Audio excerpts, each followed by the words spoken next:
It only says 15 participants on me, but okay.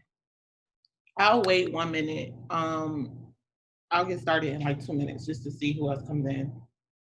But you're gonna need a piece of paper and you're gonna need a couple pieces of papers and a pen. I'm trying to think, how do I, oh, there we go. Okay, cool.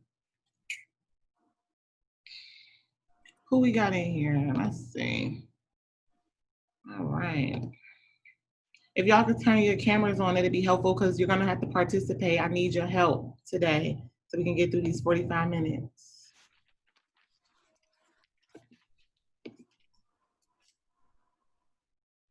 All right. You all got your pens and papers ready? Can I get some thumbs up? Let me see y'all hear me. Y'all got me? We ready? I see you, Lisa. Thank you. Thank you. As I see Karen. Hello, Karen. I don't know you, but hey, how you doing? Hi, Keisha. Maurice, how you doing? Happy Friday, Maurice. Happy Friday. Can my other people, can y'all turn your cameras on? All right, I'm about to get started. Let me. Okay, so y'all can hear me? Obviously, I'm good. Now, I'm gonna let y'all know this is gonna be a real stretch for me because I'm used to talking to people in front of people. I don't like this, is weird to me. I need to see faces. I like to call on people, as you can tell. I need to check for understanding. That's the teacher in me, checking for understanding, making sure people got it. But we're gonna make it work. So my name is Jacqueline Lamb. Hello from Michigan. I'm in New York City. I'm in Michigan right now. It is like 70 degrees, beautiful outside. And I'm in a very, really good mood, not only because it's Friday, but because I have, this is my last day of my first summer class in grad school. I don't know why I would take, what possessed me to take 2 summer classes? I don't know, but God getting me through it, so I'm excited. So today is going to be super fun. We're going to do some participation and things like that. So I'm going to get started. So how does your family engagement practices and programs move schools forward? And when I say move schools forward, I mean academically. I don't mean nothing else but academically. I am an educator. I'm a education teacher trained. I don't know anything else but academics. That's all I know. I think you want to talk into your mic as you move back. It's giving like a little bit of cracking, but if you're there, close up on it, it's a little better. Yep. Okay. Right there. Mm-hmm. Okay, good. So it's how does your family engagement practices or programs move schools forward? And today we are going to we're going to evaluate your current family engagement program. I think it's important to look at what you're doing now in order to see how you can support virtually. I don't see how you can really evaluate or think about how you're going to move forward if you don't know what you're doing now and if it's effective or not, so that you can continue the work moving forward. We're going to have some takeaway tools so that you can advocate for family engagement. I believe family engagement is the work. I believe family engagement is what moves schools, what moves academics, what moves the needle. I don't see any other way. That's really how I feel. And so that's really what I'm going to try to get across. And I'm going to give you all some information about programs versus practice and family engagement, and how you can build capacity of educators and your parent leaders, how you can plan with budget, and some planning for next year. So the first thing, you're going to need your pen and paper. I'm going to give you a minute or 2 to list as many family engagement events that you have at your school. I want you to just list them. So that's parent-teacher conference, Zumba night, literacy night, the carnivals any family engagement that you have at your school. I want you to just list them. Just write them down. As many as you can think of. Okay? As many as you can think of, just write them down.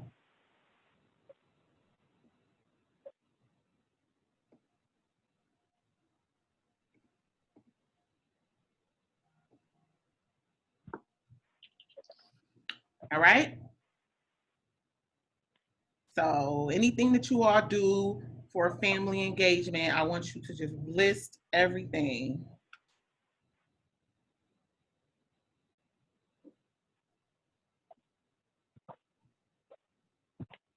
Now, after you have listed them, I want you to underline the ones you plan with families. So underline the activities that you plan with families. I want you to circle the ones you plan with your principal and teachers. And then I want you to put an asterisk next to the ones that directly address grade level specific standards and achievement. So underline the ones that you plan with PTA or PA. Circle the ones that you plan with your principal and teacher. That means you actually sit with them and you plan these family engagement events. You actually talk to them about it. They give you advice. They support you. Circle those. And then put an asterisk next to the ones that address grade level specific family engagement. Student achievement. Not we came in, we told them that we gave them their report card and they just left. I mean, put an asterisk next to a parent actually came in, got information that they needed to support their children with specific standards and achievement for their child's grade level.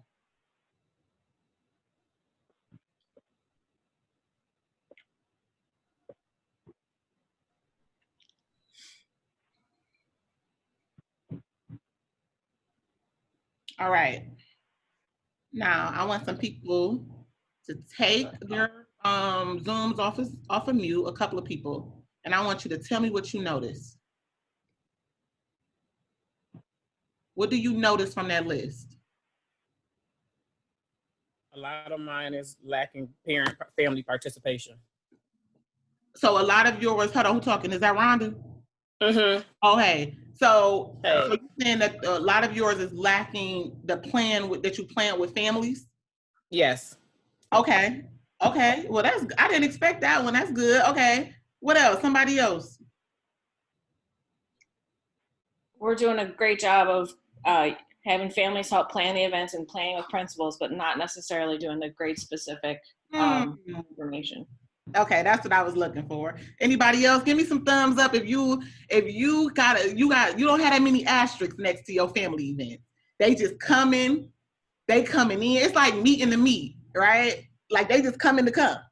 They don't leave knowing any grade level standards. Who else? I got some more thumbs up? Anybody else can tell me what they noticed?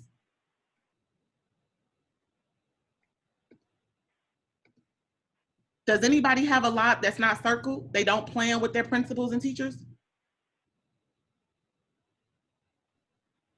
Come on, talk to me.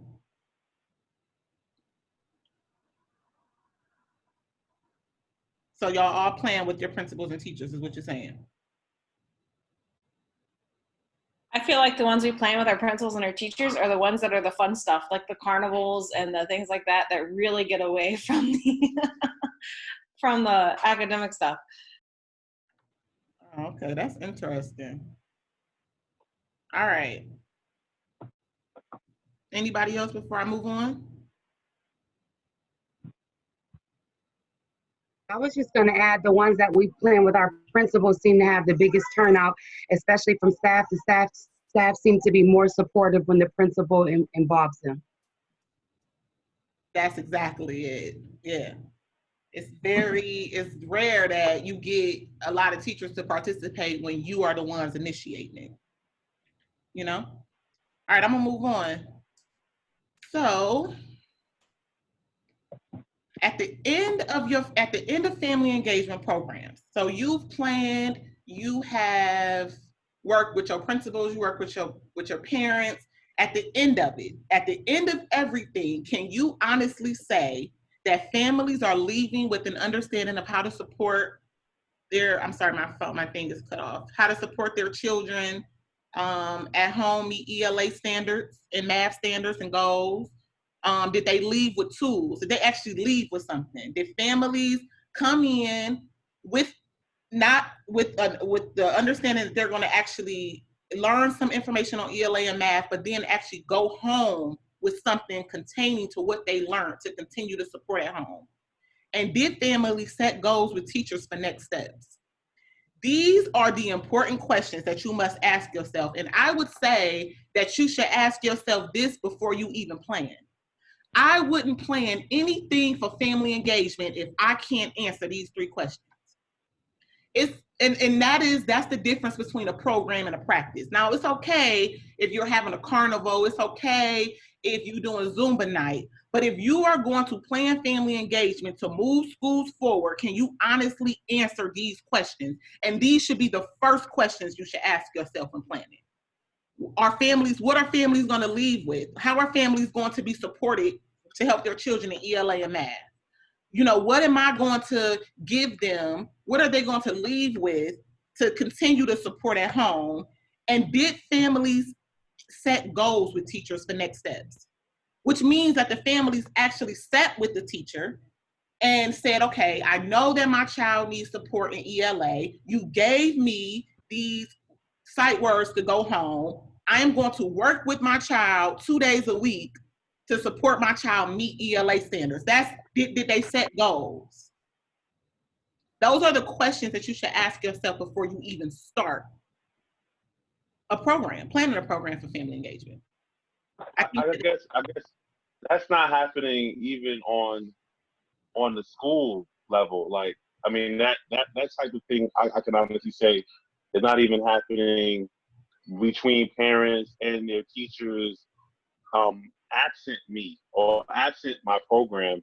Those type of things are not happening. As a parent, I'm going to say that doesn't happen when I visit my if I'm not asking for it, if I'm not engaging it as a parent, that's not happening just between myself and and the teachers. You kind of get what I'm saying? I get what you're saying. I hear what you're saying, and I guess that's the purpose of this whole presentation, is that at the end of the day, if I'm a person who's planning programs in my school, these are the things that I'm going to look for. So whether or not that's happening on a regular, which I don't think it is, that's the difference between, and I'm going to get to that, I'm going ahead, but that's the difference between having a program and a family engagement practice, is how do I say to myself, if I'm going to plan something, if I'm going to spend state dollars to support this school meet academic goals, how am I ensuring? What's my role? How do I support teachers in making sure that they are setting steps and making plans with parents? How can I set a space for that? That's why I'm saying before I even plan something, before I even say, I'm doing this, I'm gonna have 3 events in the month of December, I'm gonna ask myself these questions. What are parents leaving with? How are they supporting in math and ELA? And how are they making next steps to support their children at home and setting goals? Those are questions I'm gonna ask. Now, the work is, how do I get teachers on board to support? How do I get, how do I understand, like, to connect my work to the CEP? And that's what we're going to talk about. But these are the things that I would think about before I even plan anything with family engagement. And I think that's the difference with planning a program and having a practice in your school. So real quick, I'm going to just share a story. I love telling stories. So I'm going to just tell a quick story to get to my point. And then also to get to your point, Marcus, about how it's not happening with the schools and the teachers and the parents and the teachers. So I'm from Cleveland, Ohio, and I worked in the Cleveland Metropolitan School District for 6 years as a family engagement specialist.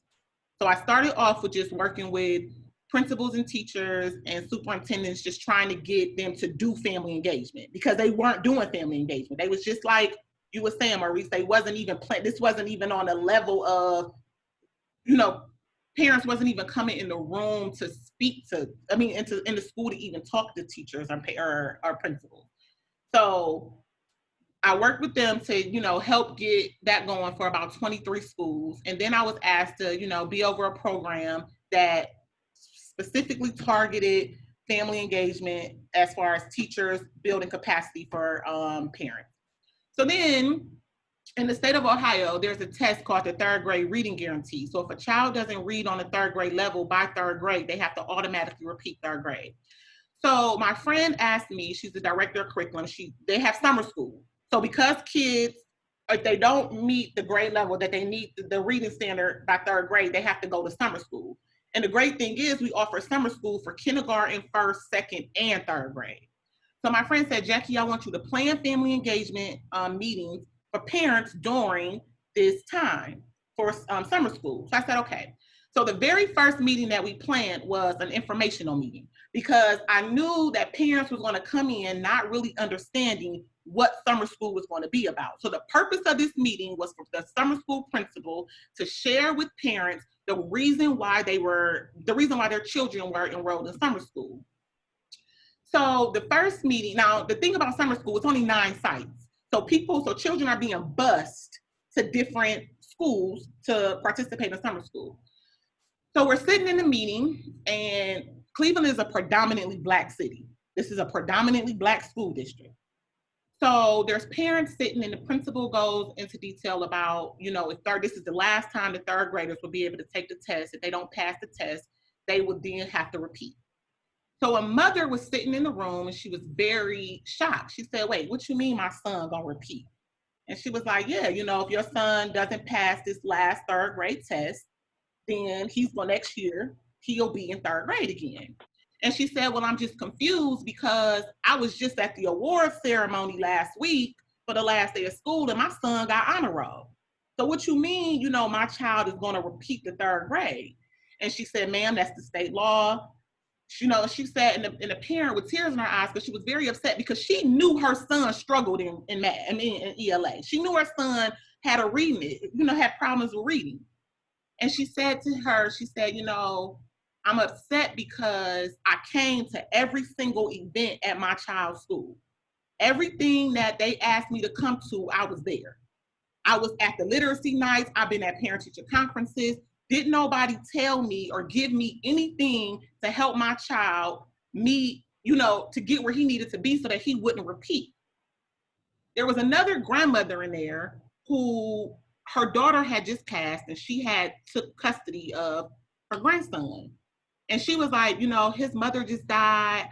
Now I got to tell him he gonna repeat. Like, this is just too much. I can't do this. Nobody told me anything. And this isn't their regular school. This is just the summer school site. So these parents are pissed because they came, they were active, they were a part of their child's schooling, but nobody had given them anything they needed to support their children, pass this test at home. And the sad thing is their children all repeated the third grade. And so it's a mistrust there because we always say, these parents, they don't show up, they don't come to these meetings. But yet you got parents who was there. I picked my child up every single day. I was at the award ceremony where y'all, clapped him out for his year, for the year. And you telling me now he's at a point where he might repeat. And that is the difference between when we have programs and when we have a practice of family engagement. Because a practice of family engagement is, it doesn't matter whether you come to my parent meeting, whether you come to, the Zumba nights, whether I see you, how am I engaging you every single day to support your children at home? What have I given you? How can you partner with me? What did I give you in your hand, mom or grandma, to work at home with your child? I get Title I funds from the government that says parent engagement, here you're allocated this amount, but I spent all the money on a carnival, or I spent all the money on food, but yet I didn't give these parents the tools that they needed to support their children at home. And that's why I'm saying, when you do programming, how are you ensuring that everything you do is connected to your school CEP?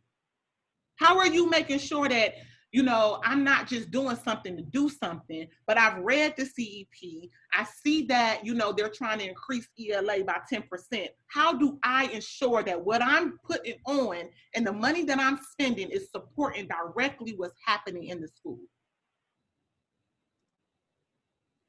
So why family school partnerships? A lot of people would say, well, they're in school all the time. And data shows that they're not in school all the time. 55%, they're away from school. And now they really not in school. These kids, they not in school right now. So what are we doing with the time that they're not in school? How are we ensuring that we're partnering with the parent? When I say I partner with the parent, I'm making sure that everything that I have at school, they have access to at home, because it's a partnership. I know that I need your support to get this child to where they need to be.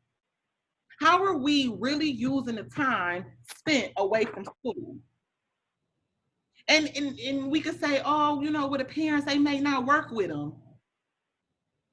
What are we doing to ensure that they have the necessary tools and supports that they need at home to support their children, so that we don't have these grandmothers and mothers sitting and worrying about their Black sons and if they're gonna repeat the 3rd grade? Like, how do we figure out what to do at home, or even to educate families on this is what you do at home, so they're not sitting in front of the TV, so they're not sitting in a tablet. These are some tools and some things that you can do to support your children. Jackie, I'm sorry to interrupt. I just wanted to make sure that everything was okay. I did get your note. I just wasn't able to come in right away. Oh no, we're fine. Okay, great. So why family school partnerships? So what are family school partnerships? So first, I'm just going to get to I want to skip down to the programs versus practices, just to give you more information. I never forget a principal in Cleveland. His name was Mr. James, and he was an awesome principal. And he used to say, you know, Jackie, because with this 3rd grade guarantee, there was a lot of pressure put on principals, because they had, like, this was it. Because when you say kids are repeating 3rd grade, now I have to get more teachers in seats. I have to get more teachers in schools, because now if I got 10 kids repeating in a school year, now I have to assign one more. So it's more money. So it's pressure put on principals. And he asked me, he said, Jackie, you know, they don't care. They don't come. I gotta have food. Like, I don't know what to do. These babies, they not reading. Like, I don't know, but they not doing nothing at home. And I told him, I said, Mr. James, you should be happy they not showing up, because you're not ready for them. You're not ready to receive these parents. Your teachers aren't trained. They don't like these parents. Your secretary's mean. She's disrespectful. Your security officer is the meanest person on the planet, but yet you saying that they not coming and they don't care, when you not even, your doors aren't even open and ready to receive these parents. You need to work on your school. We just have programs. Let me say something. Family engagement isn't from 6 to 8 p.m. It's always, oh, we're going to have this from 6 to 8, and we hope they come. We're going to do this from 5 to 7, and we hope. Family engagement isn't a program. It isn't 6 to 8. If I'm a parent and I pick my child up every single day from school, why is it that I got to come to the literacy night to receive the support for my child to meet literacy scores? If I'm picking my child up every single day, why can't you support me when I walk into the building? And I know we're talking about teachers, and I know we're talking about stuff that may be like, yo, this is over me. But how do you see yourself in this work? How do you, as a program person, as somebody who is put into this position to support this school grow academically, how do you say, I can help? Because I know these parents. They pick their children up from the after school program. I know these parents, they enjoy coming to the programs I put on. How do I tell myself, okay, how do I help them in this work with family engagement? Because they don't come to the math night that we have. They don't show up to the parent-teacher conferences. It was only 15 parents who showed up. How do we then turnkey and get schools to meet parents where they are? So that's the difference between a program and a practice. I think so many people attach family engagement to like this 5 to 7, and that's the time we're going to engage them. But how do we engage parents from the time they walk in the door to the time they leave?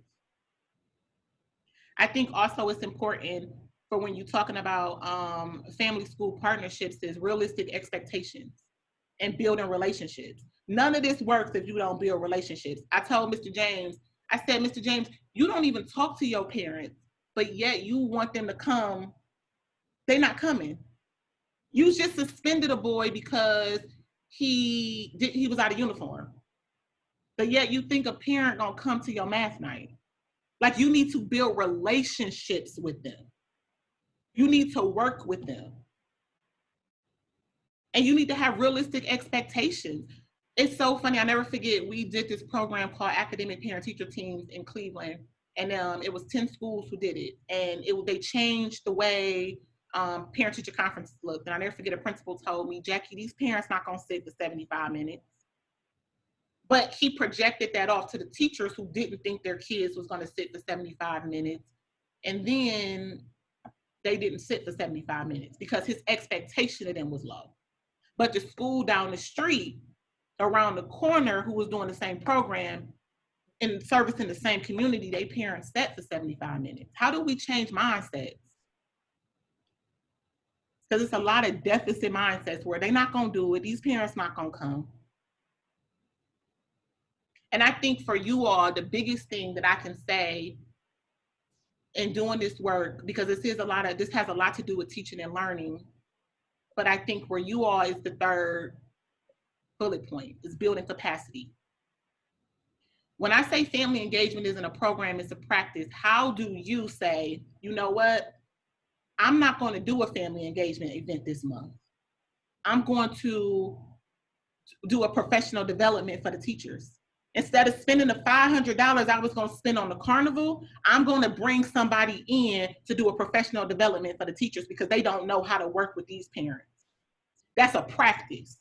See, a program is saying, I don't need the program this month. I don't need it this month. Instead, I'm going to take all the resources I would have put in a program that nobody's showing up to and put it in to the 45 minutes allotted for the teacher time to work on parent engagement. I'm going to work with my principal and say, I got a woman coming in who's going to build the capacity of your educators on how to match the math curriculum to family engagement.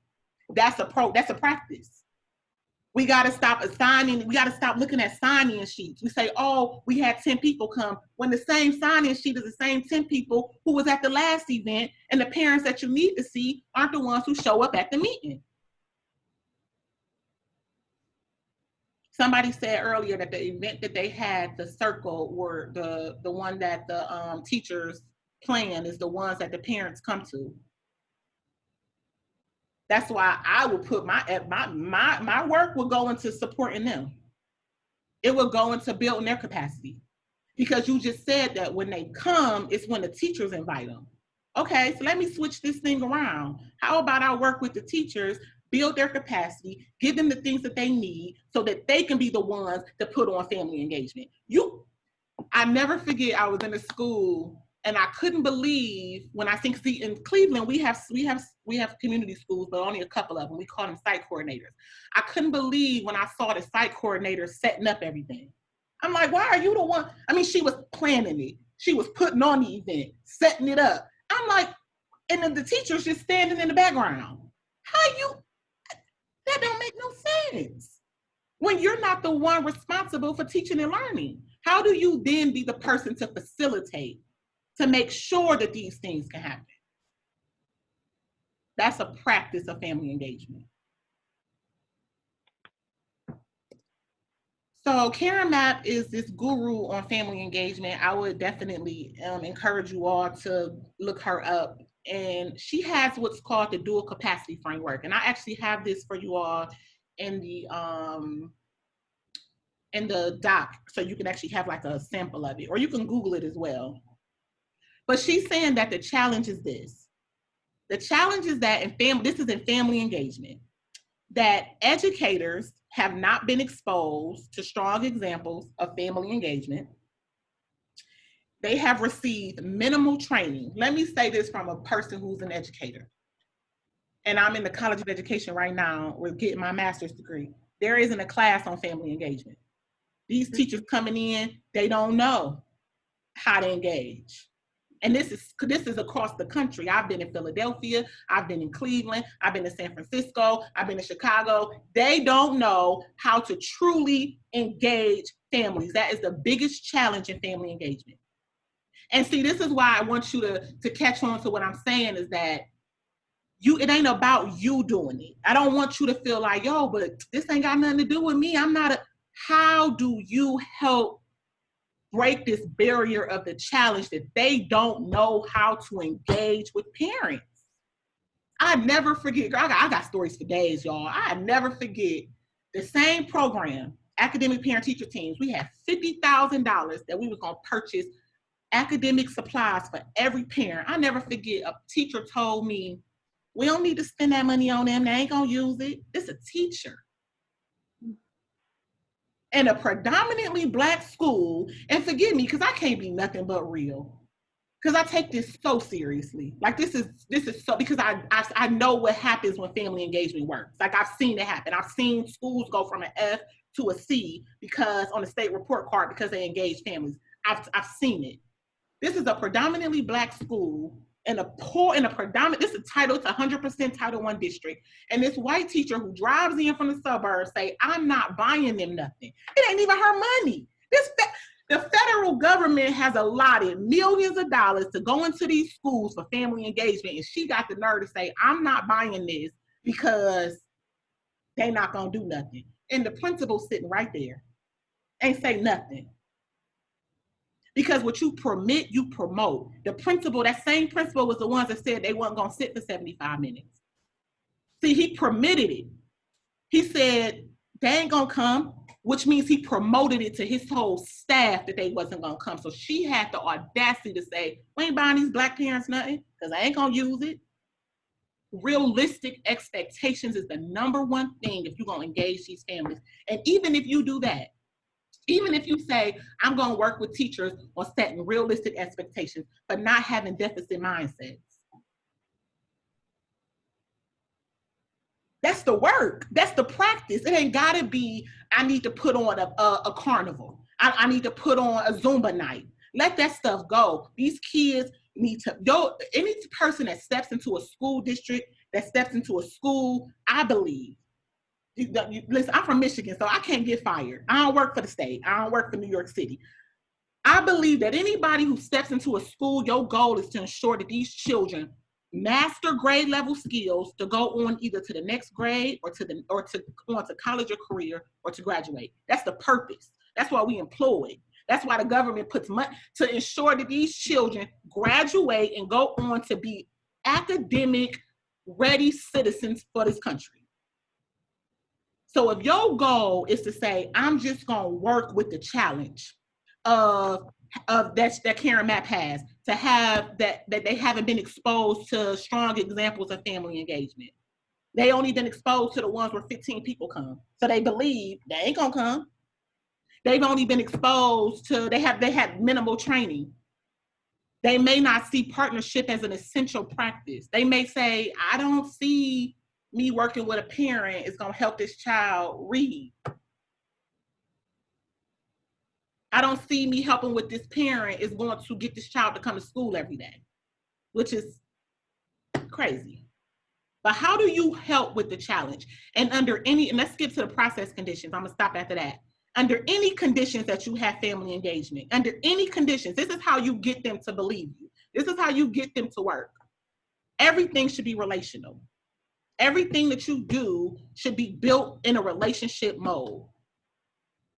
Everything that you do should be linked to learning. This is why I don't fool with the carnivals. This is why I don't deal with Zumba nights. I mean, it's cute and you should have them at times.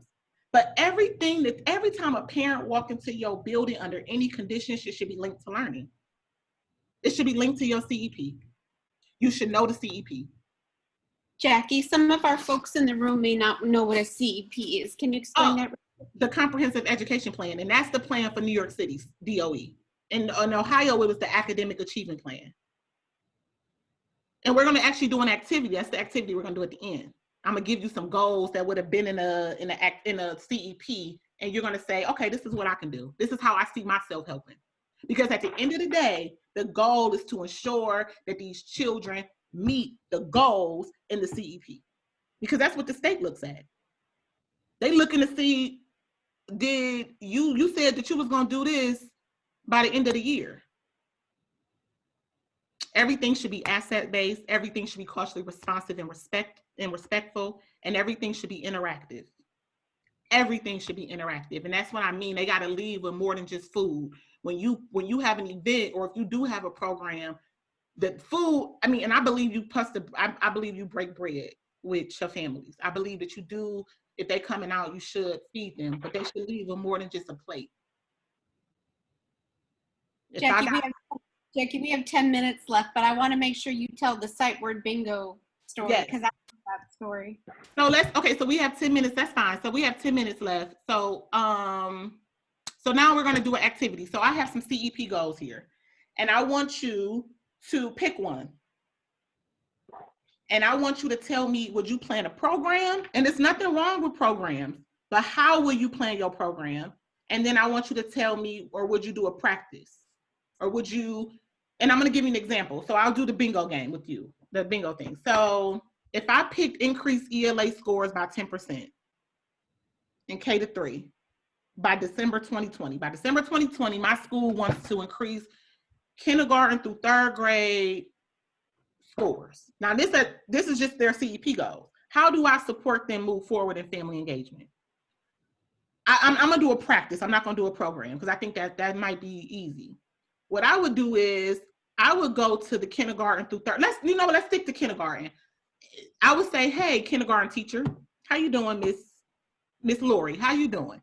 And she would say, hi. And I would say, I read the CEP, and I noticed that you want to increase, literacy by December 2020. And I want to be the one to help you in kindergarten. I want to be the one that supports you. I have, a couple of dollars. My program, we want to support you. And she says, okay, well, right now, my biggest thing is that I want to work on CVC words, consonant, vowel, consonant. That's where my children, like words like cat, hat, sat, they're not doing well. I would say, okay, I will purchase something, right? So I have this CVC. And this is an example of what I've done actually in the school. I would say, okay, I looked online because I did my research, y'all did your research. And I noticed that I could purchase a tub of these CVC dice for all of your kindergarten parents. And maybe you can have an event just for your kindergarten parents. And you can bring them in. We can have some cookies and punch. I can work with a partner who can come in and do childcare. And we can actually teach the parents what CVC words are. We can play this game with them and show them what they can do at home. That's a practice. And that's really a program. Technically, she don't even need to have them. I mean, do she really need, she could, if kindergarten parents drop their kids off every day, she can say, you know what, I got somebody to watch my kids for 10 minutes. Each time a parent come, I'm gonna give them this and tell them what they can do at home. And I'm gonna have a sign-in sheet to have them sign up for it. And that'll be your sign-in sheet for your program.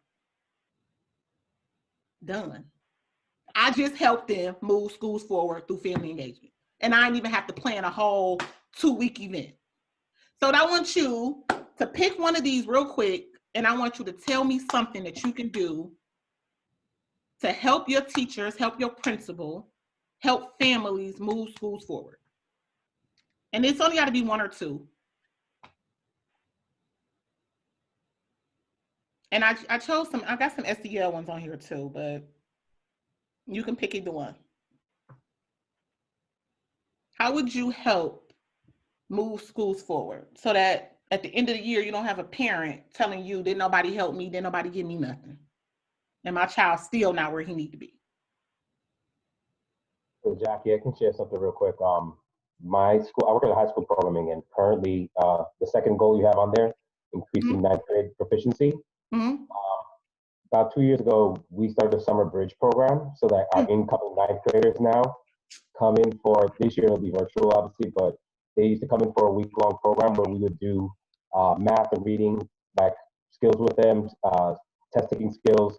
We have a completely separate parent orientation so parents understand what are the course requirements to get through high school, like what are the requirements to graduate on time, how do they access the resources in the school. And one particular thing, because a lot of our parents are bilingual, they usually are Spanish speaking first. We also make sure that we have staff that's like not just Spanish but other languages as well, that we have a few staff members who are available to speak to some of our parents who don't necessarily are not very English proficient, so that we can walk them through all this information and make sure that they're actually grasping what it is. So that's just something that we did, and it was really developed in correlation with our school, like our principal, the administration, some of the teachers. And even as it's gone on now, we have more teachers that are buying into it because they see that connection that we're trying to make with the parents, the students, and to prepare them for the classes. Yeah, and I think what's key there is that you are helping parents monitor. By the time you get to ninth grade, parenting, that's why I said it can't just be programs. As a ninth grade parent, I'm not coming, I'm sorry, especially with work and life.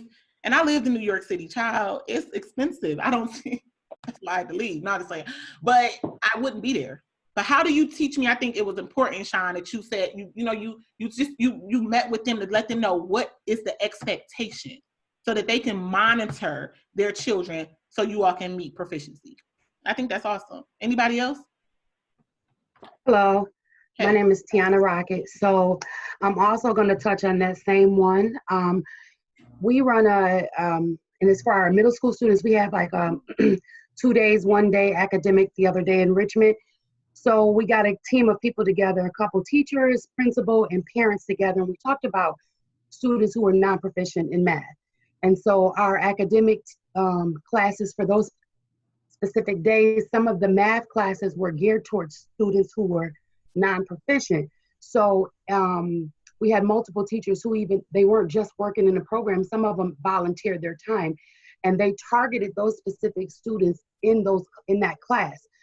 Everyone in that class was struggling. You know, of course they didn't know it, but the parents understood the expectations, they understood the makeup of the class, and we had to explain it to them because we were letting them know this was not an option, and this was to help them.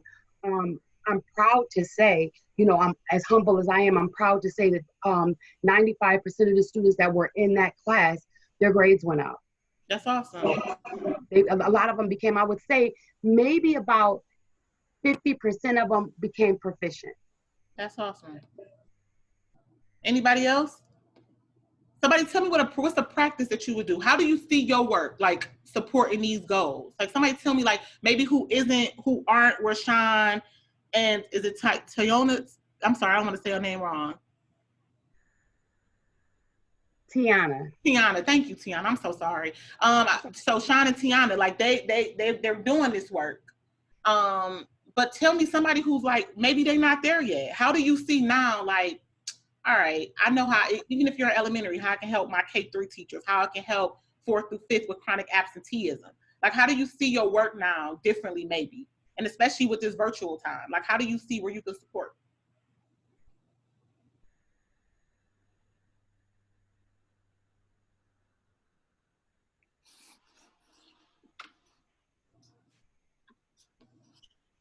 Anybody? If nobody else is going to speak, I'll add something else to that, if you don't mind.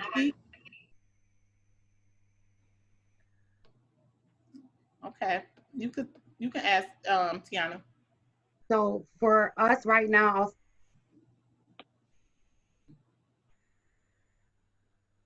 I think did it stop? Think about what we're doing in this. Our students who were in high, can you hear me?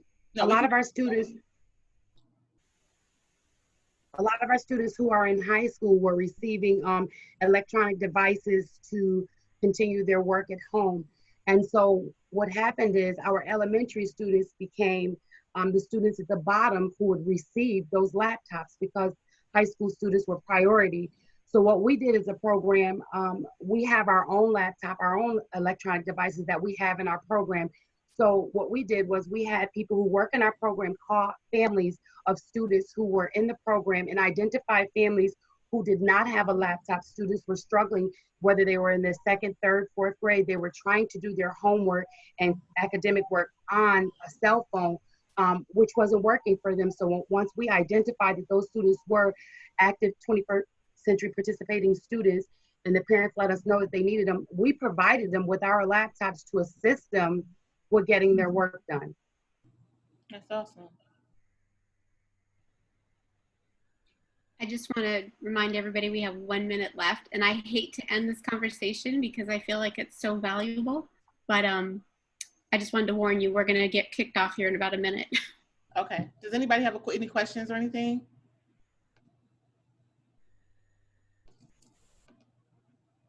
All right. Well, I appreciate no questions. I just want.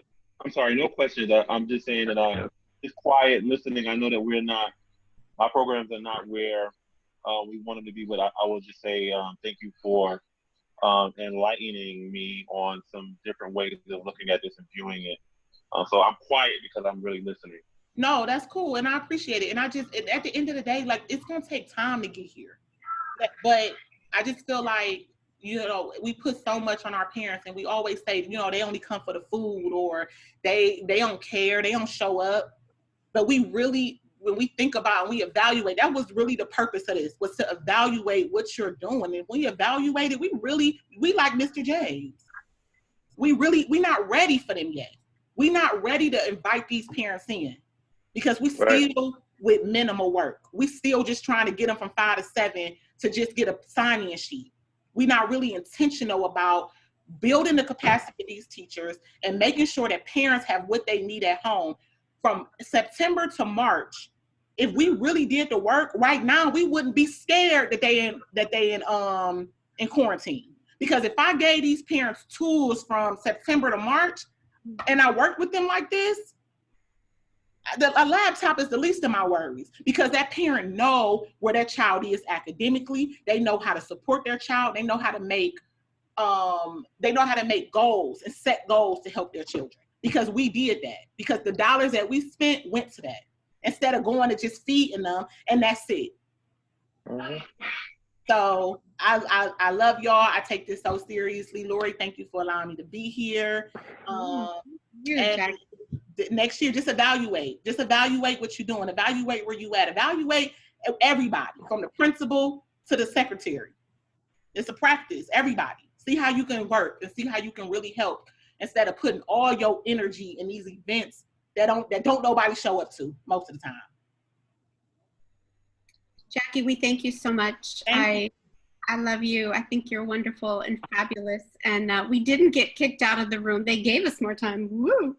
But I have to go back because it's another quick event. So if everyone could just leave the room, you should go ahead and be able to go back to the main room. So thank you, everyone, for joining us today. Down on the bottom right, it says leave room. Return to main session. Thank you, everyone. Thank you, Jackie. No problem. Thank you.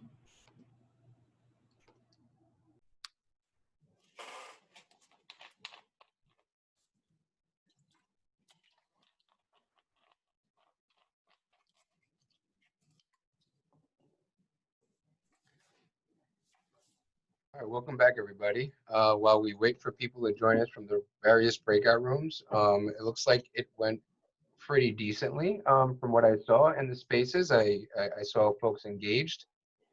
I saw a lot of cameras on, so shout out to all of you. I'm impressed. It's been a while. I think almost every single room had the majority of the cameras on, so shout out to all of you for that.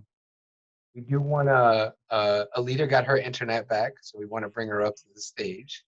But before we do that, I just want to make sure that everybody's back into the main space. So let's just give it, Alita, are you there? Because I'm just going to hand it off to you now. Yeah. See if she's back. All right, there she is. Look at that. Verizon came through. Looking HD. All right, Alita, it's all yours. Just want to say glad to see everyone. So glad to interact with you guys in this space. So